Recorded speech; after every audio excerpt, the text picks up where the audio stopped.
жексенбі 14 сәуір айы, яғни апрельдің 14-і түнгі сағат 11:55 ақын Әбіл Аймақтың «Домалақ ана» деген өлеңін арнап бір жақсы әуендер келіп қалып еді. Соны түсіріп қойып жатқан өмірзақ деп білерсіздер, кейін әлі көреміз.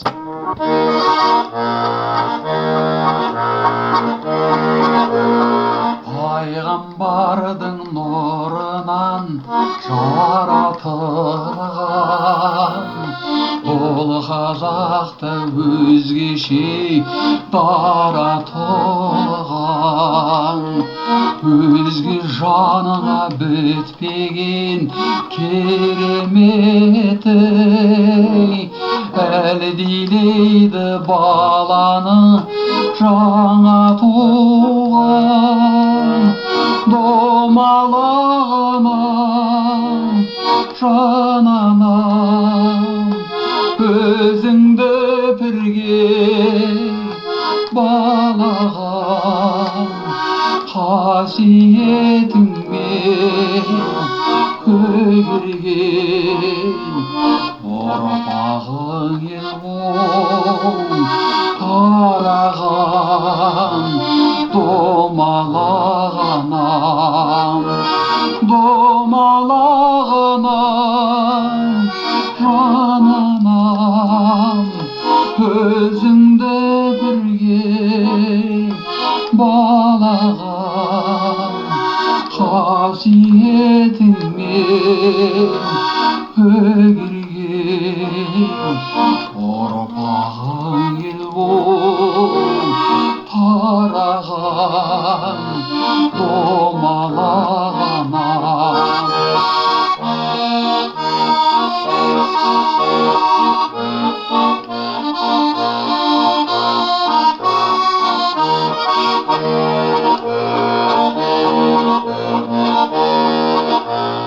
Жатқан жерін жанана жайлы неткен, қабіріңді айналып ай күн өткен.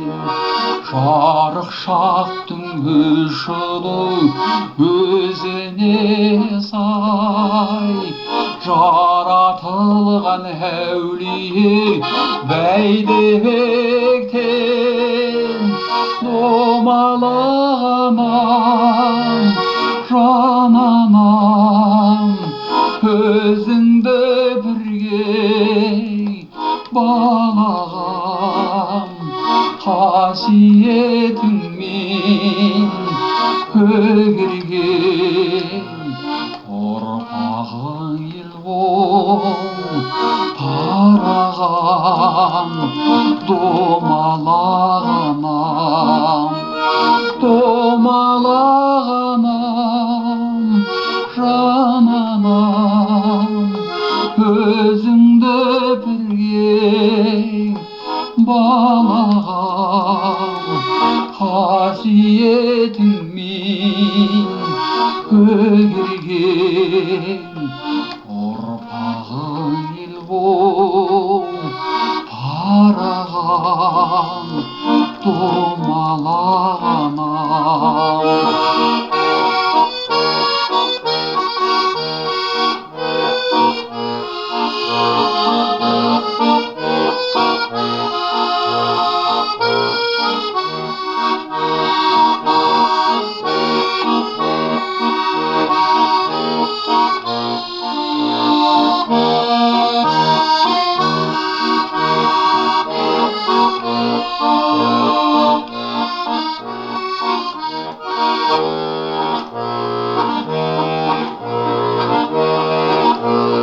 Келген кезде Төле би данасынан қарап алып әуелі анасынан.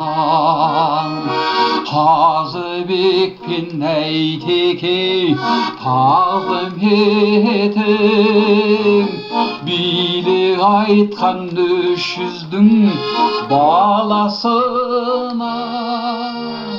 Домалағанам, жананам, өзіңді бірге балағам қасиетіңмен көгерген ұрпағың ел болып тараған домалақ анам жан анам өзіңді бірге балағам қасиетіңмен көгерген ұрпағың ел болып тараған домалақ анам